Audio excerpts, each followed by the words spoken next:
प्रणाम। कैसे हैं आप सब? उम्मीद करती हूँ कि आप सभी हैप्पी और हेल्दी होंगे। तो चलिए आज की वीडियो स्टार्ट करते हैं और आज मैं आप सबके साथ डिस्कस करने वाली हूँ अबाउट मेडिटेशन। मैंने पहले भी कुछ मेरे कई वीडियोस में मैंने आपको बताया कि मेडिटेशन के थ्रू आप अपने माइंडसेट को चेंज कर सकते हो। आपकी जो नेगेटिव थॉट है उसको पॉजिटिविटी में कन्वर्ट कर सकते हो। आपको जो एंजाइटी वगैरह की प्रॉब्लम है उसके लिए भी आप मेडिटेशन कर सकते हो। तो बहुत बार मुझे कमेंट्स आए कि प्लीज मेडिटेशन पे एक बार डिटेल वीडियो बता दीजिए कि कैसे करना है इसको। तो मैंने सोचा कि चलो आज वो सही टाइम में मिल गया। अदरवाइज मेरे पास इतने टॉपिक थे, इतनी सारी चीजें थी कि इस पर मैं डिटेल वीडियो जल्दी बना ही नहीं पा रही थी।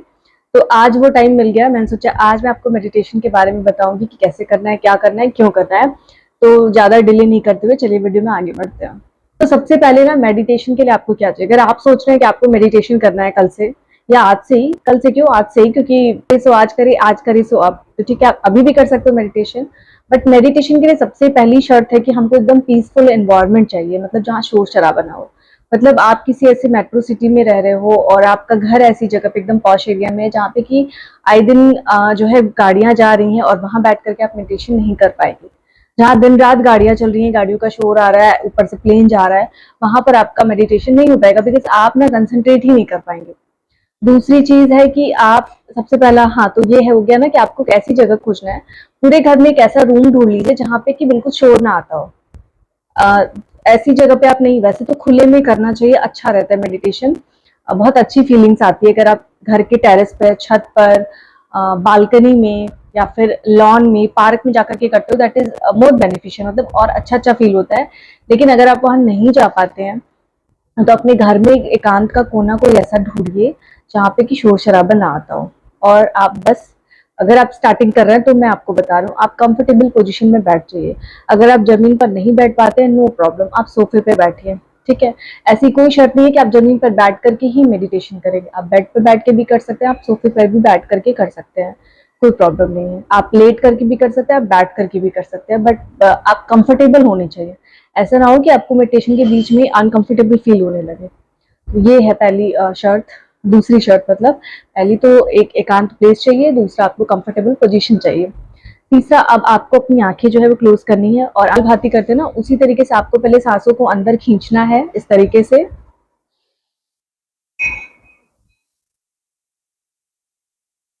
5 मिनट होल्ड करना है और फिर सांसों को बाहर छोड़ देना है। इससे क्या होगा कि आपका जो ध्यान है इधर उधर घूम रहा है बहुत सारे विचारों पे ना, वो केंद्रित होगा। जब आप ये कर लोगे, 4 से 5 राउंड करिए, फिर आप स्टेबल हो जाओगे, आपका माइंड स्टेबल हो जाएगा। देन उसके बाद आप आंखें क्लोज करके कोई भी 5 आवाज सुनिए आपके आसपास, जो भी आवाज आपको आ रही होगी, क्योंकि जब आप एकांत में रहेंगे, आंखें बंद करेंगे, तो कुछ कुछ आवाज आपको सुनाई देगी। जब एकदम शांति हो जाती है ना, तब भी आपको कुछ आवाज सुनाई देती है। जैसे कि मैं अगर अभी आंखें बंद करूं, क्योंकि मेरा ये एकांत का प्लेस है, मैं यहीं पर अपने वीडियोस बनाती हूँ जहाँ मुझे कोई डिस्टर्बेंस नहीं होता है। मेरे को थॉट्स आते हैं अकेले में ही। जहाँ शोर शराबा भीड़ भाड़ रहेगा वहाँ ऑब्वियस सी बात है कि मेरे कोई थॉट्स जनरेट नहीं हो पाएंगे, बिकॉज मैं जो वीडियो बनाती हूँ वो अपने मन से बनाती हूँ, कहीं से कोई कॉपी नहीं करती हूँ या फिर लिखती नहीं हूँ। सारी चीजें मेरे थॉट में रहती है, जैसे कि मुझे लिखना चाहिए ये एक अच्छी चीज होती है, क्योंकि मैं भी अभी मैं खुद सीख रही हूँ बहुत सारी चीजें। तो मैंने सुना था कि लॉ ऑफ अट्रैक्शन अगर आप फॉलो करते हो तो लिखते हो, तो आपके जो मसल्स है जब वो एक्टिव होते हैं ना, तो आपका जो मैनिफेस्टेशन का प्रोसेस है वो इम्प्रूव होता है। तो सिर्फ थॉट में नहीं रखना होता है, बोलना होता है। तो देखो, मैं बोलती तो हूँ, मेरे मसल्स यहाँ पर काम करे, मेरी टंग काम करे, लेकिन हाथों से लिखने पे भी चलो प्रेशर पड़ता है, तो उसका एक अलग इफेक्ट आता है। तो लिखती भी हूँ मैं, लेकिन मैं अपनी मैनिफेस्टेशंस को लिखती हूँ और विजुअलाइजेशन जो भी करती हूँ वो लिखती हूँ। लेकिन हाँ, मैंने ऐसे कभी अपने वीडियो बनाने के लिए जो भी स्क्रिप्टिंग होती है वो मैंने नहीं करी है, क्योंकि जनरली मेरे पास थॉट्स आते हैं और मेरे दिमाग में वो चीजें रहती है, तो मैं सोचती हूँ कि वो सारा चीज आपको कन्वे कर दूँ। ठीक है, जब आपने अपनी सांसों पे ध्यान केंद्रित कर लिया, उसके बाद आप अपनी आंखें क्लोज करके 5 चीजों पे आप 5 साउंड को सुनिए ध्यान से। जैसे मैं अगर अभी अपनी आंखें क्लोज करूँ तो मुझे मेरे फैन की आवाज सुनाई देगी, बिकॉज मेरा फैन ऑन है। सेकंड, मुझे मेरी सांसों की खुद आवाज सुनाई देगी, क्योंकि मेरी सांसें भी मुझे सुनाई देती हैं। जब आप कंसंट्रेट करते हो, आप कोशिश करना आपको भी सुनाई देगी, मुझे तो देती है। इसके अलावा मुझे थोड़ी सी कुछ कुछ सी आवाज आ रही है बाहर से, हल्की हल्की सी 3 आवाज। एंड आप कोशिश करना, आपको 5 आवाज आएगी। अगर आप मॉर्निंग के टाइम करते हो ना, तो आपको चिड़ियों की चहचहाट की आवाज आएगी, वो बहुत अच्छी लगती है। क्रिम्पिंग करती हैं जब बर्ड्स, बहुत अच्छा लगता है। इसके अलावा आपको हो सकता है गाड़ी की आवाज आ जाए अचानक से। जब आप अपना ध्यान केंद्रित करने लगोगे तो आपको कोई ना कोई डिस्टर्बेंस ऐसा आएगा, आपको आवाज सुनाई देगी कुछ ना कुछ। कभी हो सकता है किसी के घर खाना बन रहा हो तो सीटी की आवाज आ जाए। तो कुछ ना कुछ करके आपको 5 आवाज पे कंसंट्रेट करनी है। जब आप स्टार्ट करो मेडिटेशन में, तो आप बस फोकस करो कि आपको 5 आवाज सुनाई देती है क्या क्या। तो बस आप उस आवाज को कैप्चर करने की कोशिश करो। मतलब आप आंखें क्लोज करो और उन चीजों को पहचानो, जो 5 चीजें आपके आसपास हो रही है ना, उसको बस।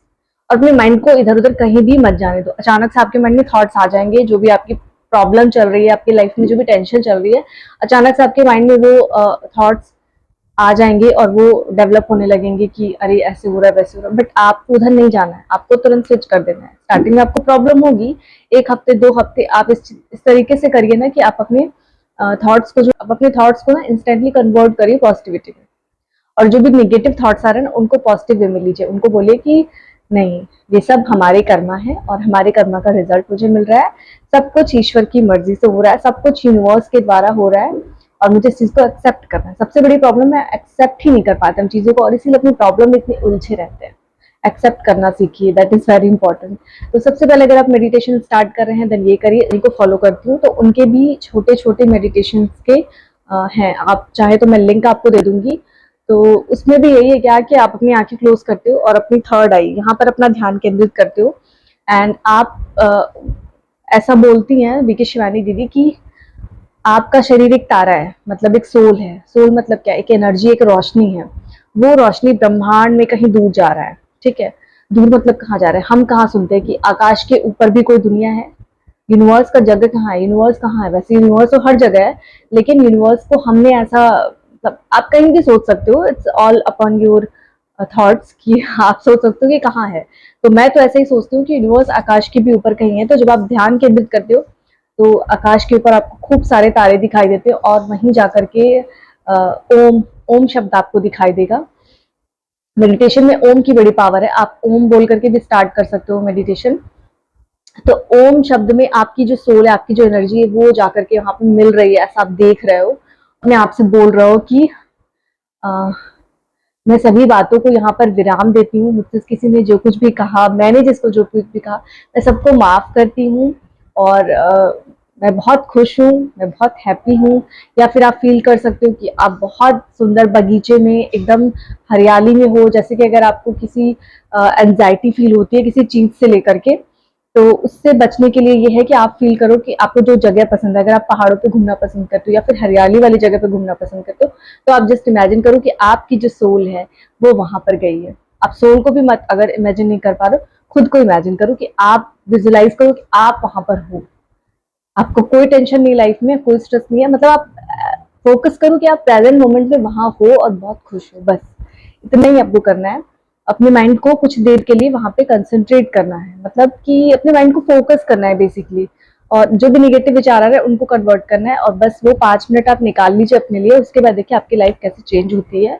और एक तरीके का मेडिटेशन ये भी है कि आप हो'ओपोनोपोनो प्रेयर भी कर सकते हैं।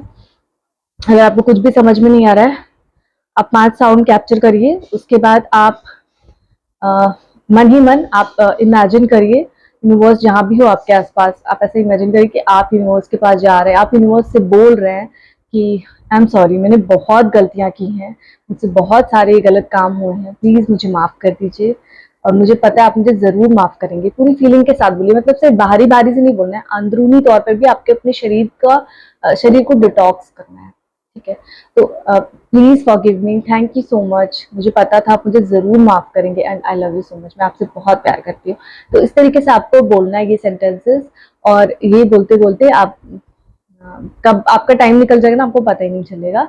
तो आप अलार्म वगैरह लगा सकते हैं, ताकि जब वो साउंड हो तो फिर आपका जो आप मेडिटेशन से बाहर आ सको आसानी से। एंड अदरवाइज मैं हो ओपोनो प्रेयर हमेशा अपने बेडरूम में करती हूँ, ताकि अगर मुझे करते करते नींद भी आ जाए तो मैं सो जाती हूँ। मैं हमेशा जो हो ओपोनोपोनो प्रेयर है वो लेट कर करती हूँ। और मेडिटेशन हमेशा मैं बैठ कर करती हूँ, खुले में करती हूँ, छत पर अपने या टेरेस पे करती हूँ। 5 साउंड को कैप्चर करने की कोशिश करती हूँ एंड देन अपने आप को यूनिवर्स से कनेक्ट करने की कोशिश करती हूँ और सभी बातों को विराम देती हूँ। तो आप बीके शिवानी का वो वाला मेडिटेशन क्लिप देख सकते हो, छोटा सा 15 मिनट का, तो वो आप कर सकते हो, वो भी बहुत अच्छा है। मेडिटेशन कोई भी करिए, कोई प्रॉब्लम नहीं है, 5 मिनट का करिए, 10 मिनट का, 15 मिनट का, जिससे भी आप स्टार्ट करिए। आप स्टार्ट करेंगे तो धीरे धीरे आपका वो बढ़ेगा, टाइमिंग बढ़ेगा और आप 15 मिनट 20 मिनट तक कर सकते हैं। इसके अलावा श्री श्री रविशंकर का भी एक मेडिटेशन है जिसमें कि वो फोकस कराता है आपके बॉडी पार्ट्स को। लाइक आप सबसे पहले जब, जो मैंने बोला 5 साउंड कैप्चर करो, तो वहां पे वो सबसे पहले बोलते हैं जब आप सांसों को ऊपर नीचे, सांसों पे ध्यान केंद्रित करिए एंड देन उसके बाद आप अपने लेफ्ट लेग को महसूस करिए। उनका मेडिटेशन ये वाला लेट करके है शायद, कि आप अपने लेफ्ट लेग को महसूस करिए। बैठ करके भी आप कर सकते हैं, दोनों वे में कोई प्रॉब्लम नहीं है। फिर राइट लेग को महसूस करिए, राइट लेग के थंब को महसूस करिए, फिर अपने थाइस को महसूस करिए, फिर अपने पैल्विक एरिया को महसूस करिए, फिर अपने टमी को महसूस करिए, अपने बैक साइड को महसूस करिए, बहुत रिलैक्स फील हो रहा है आपको। तो इस तरीके से वो पूरा हेड टू टो आपको फोकस कराते हैं, मतलब आपका पूरा ध्यान वहां पे जाएगा, बॉडी के उस पार्ट पे, और वहां पे आप रुकेंगे 2 minute, 4 minute, 5 minute and then अगले पार्ट पर बढ़ेंगे। तो उससे भी आपको ध्यान करने में काफी ज्यादा हेल्पफुल होता है। ऐसे तो आपने सुना होगा कि ध्यान करने के लिए लोग पहाड़ों पे जाते हैं, जंगलों पे जाते हैं, लेकिन देखिए ध्यान करना मतलब ये है ना कि मेडिटेशन मतलब ध्यान करना, इसका हिंदी है। मेडिटेशन का मतलब कि माइंड को इतना स्ट्रांग बनाना, अपनी माइंड को इतना फोकस कर देना है ना कि जो भी बाहरी आपकी समस्याएं हैं, जो भी सुख दुख आपके लाइफ में आ रहे हैं, वो आपके मेंटल पीस को अफेक्ट ना करे, आपका मेंटल पीस बरकरार रहे। चाहे सुख है आपकी लाइफ में, चाहे दुख है, वो बैलेंस रहे। ऐसा ना हो कि खुश आने पे बहुत ज्यादा वो खुश हो जाए और दुखी आने पे इतना ज्यादा दुखी हो जाए कि प्रॉब्लम हो जाए। तो स्पेशली जिनको एंजाइटी या डिप्रेशन जैसी प्रॉब्लम है ना, अगर वो मेडिटेशन करना स्टार्ट कर देते तो डिप्रेशन तो कभी होगा नहीं, क्योंकि डिप्रेशन जैसी चीज कोई है ही नहीं एक्चुअली देखा जाए तो। और पहले ये बिल्कुल किसी को नहीं होता था, लेकिन अब क्यों होने लगा है? क्योंकि हम चीजों का स्ट्रेस लेने लगे हैं। हर छोटी छोटी चीज पे हमको बहुत ज्यादा स्ट्रेस हो जाता है। हम अकेले में रहते हैं, हमारे वैसे तो कोई फ्रेंड नहीं होंगे, लेकिन सोशल मीडिया पे हमारे हजारों फ्रेंड्स होंगे और जनरली हमारे पास बात करने के लिए कोई नहीं होगा। तो यही सब रीजन है डिप्रेशन के। अदरवाइज डिप्रेशन कोई बीमारी नहीं है, सिर्फ आपका मेंटल डिसऑर्डर है। अब अपने माइंड को फोकस करना और शांत करना जहां स्टार्ट कर देंगे, आपका ये सारे प्रॉब्लम खत्म हो जाएगा। जिनको भी एंजाइटी इश्यूज आते हैं वो जरूर मेडिटेशन करना स्टार्ट कर दे और नाम जप करें। स्पेशली एंजाइटी वालों को मैं बोलूंगी ना कि आपके माइंड में निगेटिव विचार आते हैं और वही इतना हावी हो जाते हैं कि डर घबराहट क्रिएट कर देते हैं। तो उस जब भी आपको ऐसा डर फील हो, घबराहट फील हो, तो आप उस टाइम पर बस नाम जप करना स्टार्ट कर दीजिए। कोई भी नाम, चाहे राम नाम जपिए, चाहे राधा नाम जपिए, जो भी नाम, ओम नमः शिवाय या ओम कुछ भी करके उस जगह पे अपना ध्यान केंद्रित करिए। ठीक है, तो आपके मन में आपका माइंड जब खाली नहीं रहेगा तो उसके पास निगेटिव थॉट आएंगे ही नहीं। तो आप जैसे राम राम राम राम राम राम राम राम राम राम राम राम राम पूरा जपते जाइए। ठीक है, और ऐसा नहीं कि जब अटैक आए तभी जपिए, आप पूरे दिन भर में एक टाइम निकाल दीजिए कि जिस टाइम पे आपको ज्यादा थॉट्स आते हैं, जिस टाइम पे आप अकेले रहते हो, उस टाइम पे आप राम नाम जपना शुरू कर दीजिए और देखिए इंस्टेंट की आपको फर्क समझ में आएगा। बिकॉज जब आपका माइंड खाली नहीं रहेगा तो उसको बिल्कुल भी उसके अंदर निगेटिव थॉट्स नहीं आएंगे। और आपको भी मेडिटेशन करना जरूरी है, तो आप भी अपने मेडिटेशन के लिए टाइम निकालिए, थोड़ा सा टाइम निकालिए, स्टार्टिंग करिए 5 मिनट 10 मिनट से, फिर 15 मिनट कर दीजिए। आपको उससे बहुत रिलैक्स मिलेगा, बहुत आराम मिलेगा। आई होप कि आपको मेडिटेशन के बारे में मैंने डिटेल में समझा दिया और सारी चीजें आपको समझ में आ गई हो। फिर भी अगर आपको कोई डाउट होता है तो please let me know in the comment box. And कोई जरूरी नहीं है कि आप पहाड़ों पे जाकर के ही मेडिटेशन कर पाओगे, आप अपने घर पर भी मेडिटेशन आसानी से कर सकते हैं। तो I hope this video is useful for you all. So please, अगर आप फर्स्ट टाइम विजिट करें then please do subscribe to my channel. मिलती है आपसे नेक्स्ट वीडियो में, तब तक आप सभी अपना ख्याल रखिए, ध्यान रखिए। प्रणाम।